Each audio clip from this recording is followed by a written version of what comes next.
So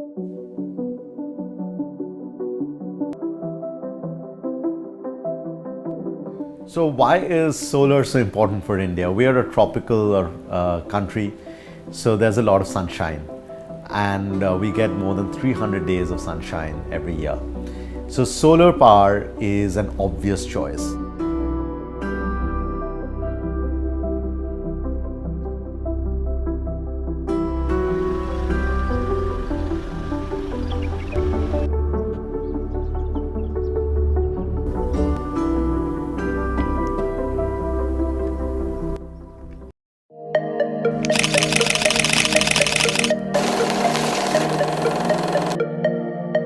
Setelah Fakta Iklim Glasgow, COP26 baru-baru ini ditandatangani, pemerintah di seluruh dunia menyadari bahwa perlunya untuk mengubah prioritas ekonomi, sosial, politik mereka untuk mengurangi emisi secara drastis.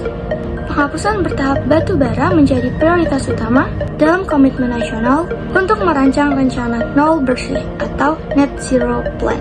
Sejak perjanjian Paris pada tahun 2015, India telah memperoleh posisi kepemimpinan dengan secara cepat mengubah ekosistem kebijakannya untuk meningkatkan energi ramah lingkungan dalam total kapasitas terpasangnya. Saat ini, India meningkati peringkat keempat secara global dalam hal kapasitas terpasang energi terbarukan. India menunjukkan kepemimpinan aktif dalam COP26 dengan mencapai 500 gigawatt kapasitas energi terbarukan terpasang pada 2030 dan mewujudkan emisi nol bersih pada tahun 2070.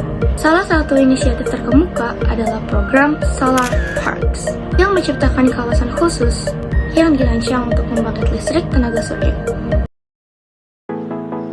Bentuk wilayah India banyak memiliki variasi topografi berbeda-beda sehingga terciptanya perbedaan suhu yang signifikan. Akan tetapi, dengan iklim yang berbeda-beda tersebut, India sebagai negara iklim tropis banyak menerima cahaya matahari sepanjang tahun. Hal tersebut dimanfaatkan oleh India untuk mengolah energi surya menjadi listrik dengan menciptakan pembangkit listrik tenaga surya. Kini, India sudah memiliki 40 PLTS dan menjadi negara yang berhasil memanfaatkan energi surya. Dan terdapat 10 PLTS utama di India, 5 diantaranya yaitu Badla Solar Park. Badla Solar Park merupakan PLTS terbesar di dunia sekaligus terbesar di India yang terletak di Badla, Rajasthan, India.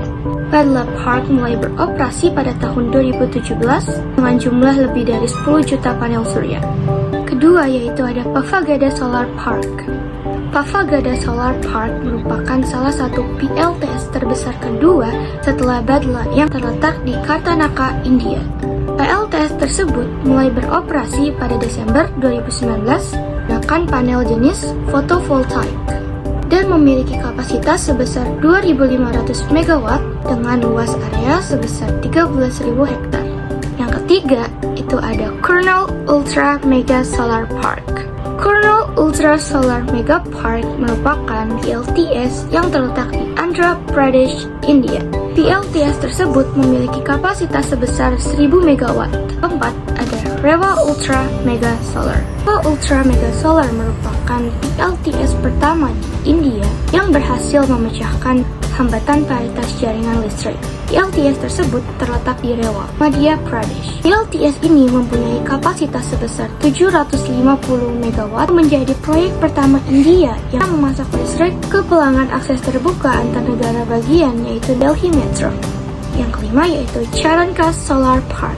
Charanka Solar Park atau juga disebut sebagai Gujarat Solar Park merupakan PLTS yang memiliki kapasitas sebesar 790 MW. PLTS tersebut terletak di Patan, Gujarat, India.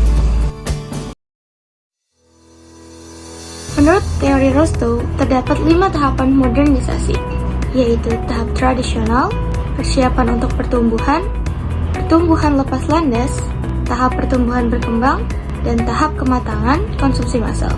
Dalam konteks India, penggunaan panel surya sebagai sumber energi terbarukan dapat dilihat sebagai upaya untuk memodernisasi negara tersebut. India memiliki ambisi besar untuk melepas ketergantungan dari bahan bakar fosil dan beralih ke energi terbarukan guna mengurangi emisi karbon dan mendukung pertumbuhan ekonomi yang berkelanjutan. 1. Persiapan untuk pertumbuhan. India telah melakukan langkah-langkah persiapan untuk pertumbuhan dengan mengembangkan infrastruktur energi terbarukan, masuk pembangunan instalasi panel surya di berbagai wilayah. Lanjut ke yang kedua, yaitu adalah tahap pertumbuhan lepas landas. Seiring dengan peningkatan adopsi panel surya, India telah mencapai tahap pertumbuhan lepas landas, di mana sektor energi terbarukan India menjadi salah satu pendorong pertumbuhan ekonomi. Dengan potensi matahari yang melimpah, investasi dalam energi surya di India dapat memberikan kontribusi terhadap pertumbuhan ekonomi mereka. Dan selanjutnya, India sedang menuju kepada tahap ketiga, yaitu tahap pertumbuhan berkembang. Pada tahap ini, ia diharapkan dapat mengalami pertumbuhan ekonomi yang signifikan. Dengan fokus pada pengembangan infrastruktur energi terbarukan dan keberlanjutan lingkungan, dia dapat mempercepat pertumbuhan sektor energi terbarukan secara keseluruhan. Dengan mengacu pada teori Rostow, penggunaan panel surya sebagai energi terbarukan dapat dilihat sebagai bagian dari negara tersebut untuk memajukan modernisasi melalui transformasi sektor energi. Dengan terus meningkatnya adopsi energi terbarukan melalui panel surya, India memiliki potensi untuk menjadi pemimpin dalam pemanfaatan energi bersih dan berkelanjutan, yang pada gilirannya akan membantu mencapai pertumbuhan ekonomi yang berkelanjutan dan mengurangi dampak negatif untuk lingkungan. Terima kasih telah menyaksikan video ini. Mari kita jaga bumi kita bersama-sama dengan energi terbarukan di masa depan. Terima kasih. Dadah.